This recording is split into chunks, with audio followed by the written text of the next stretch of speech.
Hello friends, welcome to my channel. ये कहानी है उन 5 लड़कों की जो एडवेंचर के चक्कर में एक अबेंडन हाउस में चले गए और अपनी जान से हाथ धो बैठे। आइए ये कहानी उन्हीं में से एक लड़के की ज़बानी सुनते हैं। जब मैं स्कूल में था तो मैं अपने फेलोज के साथ यूं ही घूमता रहता था। हमारा 5 लड़कों का एक ग्रुप था, डैनी, एरिक, मच, हेयो और मैं। हम शरारतों और फजूल कामों को पढ़ाई पर तरजीह, सब अफवाहें हैं। हम इतने तजस्सुस में थे कि हम अगली दोपहर को ही वहाँ पर जा पहुँचे। मगर जब हम वहाँ गए तो पहले तो हमें कुछ ऐसा फील नहीं हुआ। हमने सब जगह चेक किया, सबसे पहले किचन में, फिर सब कमरों में, आगे पीछे सब कुछ चेक किया, मगर कुछ ऐसा नजर ही नहीं आया।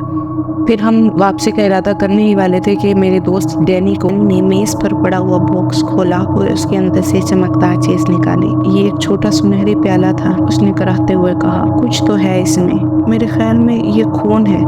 एन उसी लम्हे मेज के ऊपर का स्याह क्रॉस शोलों में फट गया। सब जम गए, हम सब घबराने लगे। डैनी भूत की तरह सफेद हो गया।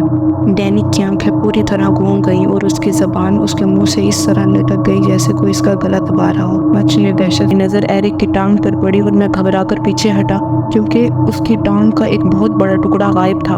हड्डी से गोश्त तक उखड़ चुका था, सिर्फ हड्डी नजर आ रही थी। ये देखकर हमने जल्दी से एम्बुलेंस को कॉल किया, उसी के साथ ही पुलिस को भी कॉल की। डैनी की आवाजें हमें दूर से सुनाई दे रही थी। वो चीखता, चिल्लाता, रोता रहा। पागलों की तरह वो दरिंदों की तरह बिहेव करने लग गया था। ना हम वहां जा सकते थे और ना ही डैनी को बाहर निकाल सकते थे। रोने के अलावा अब हम कुछ भी नहीं कर सकते थे। थोड़ी देर बाद पुलिस और एम्बुलेंस दोनों इकट्ठी ही उस जगह पर पहुंच गए। वो एरिक को जल्दी से हॉस्पिटल लेकर गए। 2 अफसरों ने हमें भी घर पहुंचा दिया। उसके बाद हम नहीं जानते कि वहां पर क्या हुआ। जब हम दोबारा स्कूल गए तो हमारा रवैया सबके साथ बदल चुका था। अब हम मजीद किसी परेशानी में नहीं पड़ना चाहते थे।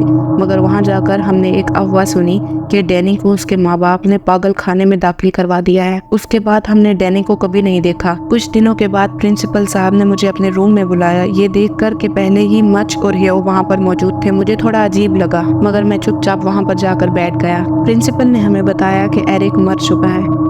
ये सुनकर मुझे इस बात का यकीन ही नहीं हुआ। फिर मुझे एहसास हुआ कि कई दिनों से मैंने एरिक को नहीं देखा। मैं सोच रहा था शायद वो सिर्फ स्कूल से गैर हाजिर था। मालूम हुआ कि वो गिर गया और दिल का दौरा पड़ने पर इंतकाल कर गया। इसकी उम्र सिर्फ 14 साल थी। डॉक्टर इसकी वजाहत नहीं कर सकते थे, बल्कि कोई भी नहीं कर सकता था।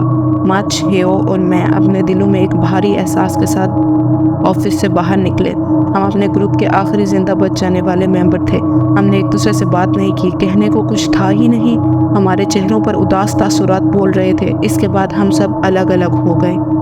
गर्मियों की छुट्टियों के दौरान मैं माय मॉल में मच की बहन से मिलने गया। जैसे ही इसकी नज़र मुझ पर पड़ी वो आंसुओं से गिर गई। वो फूट फूट कर रोने लगी। इसने मुझे बताया कि मच मर गया और हियो पागल हो गया। मच ने खुद को बेडरूम में बंद किया और खुद को पंखे से लटकाकर खुदकुशी कर ली। इसने अपने माँ बाप को बताया कि वो सोने जा रहा है, मगर जाकर दरवाजा बंद कर दिया। मगर जब उसने कुछ वक्त के लिए दरवाजा नहीं खोला तो हमें दरवाजा तोड़ना पड़ा। हम दरवाजा तोड़कर अंदर गए तो हमने देखा कि उसके बाल छत से टुकड़े टुकड़े करके चिपके हुए हैं और उसकी आंखें और मुंह सुई और धागे से बंद कर दिए गए थे। हेयो को सड़क पर बरहना हालत में रेंगते हुए पाया गया था।